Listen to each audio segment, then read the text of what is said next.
ക്ലാസിൻ്റെ ഒരു മൂലക്കലിരുത്തി. അതുകൊണ്ട് തന്നെ വെള്ളം പോലും കുടിക്കാൻ മറ്റുള്ള കുട്ടികളോടൊപ്പം കഴിഞ്ഞില്ല. ഒറ്റ മുറി മാത്രമുള്ളൊരു കുഞ്ഞു വീടായിരുന്നു അദ്ദേഹത്തിൻ്റേത്.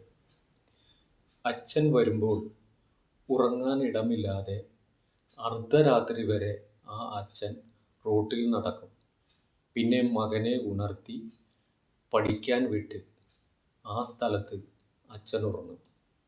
സ്ട്രീറ്റ് ലൈറ്റിൻ്റെ അടിയിലിരുന്ന് വെളുക്കുവോളം അദ്ദേഹം പഠിക്കും. നല്ലവണ്ണം പഠിക്കുന്ന കുട്ടിയായതുകൊണ്ട് ഒരു സവർണ അധ്യാപകൻ അദ്ദേഹത്തിൻ്റെ ജാതിപ്പേരായ അംബേദ്കർ അങ്ങനെ ഭീമറാവുവിൻ്റെ പേരിൻ്റെ കൂടെ ചേർക്കുവാൻ പറഞ്ഞു.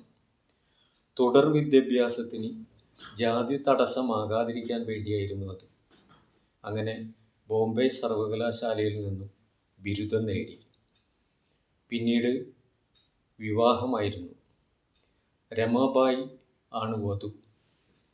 വിവാഹം നടത്താൻ ഒരു സ്ഥലം കിട്ടുവാനില്ല. അടുത്തുള്ള ഒരു മീൻ മാർക്കറ്റിൽ രാത്രി 2 മണിക്കൂർ മാത്രമായിട്ട് വിട്ടുകൊടുത്തു.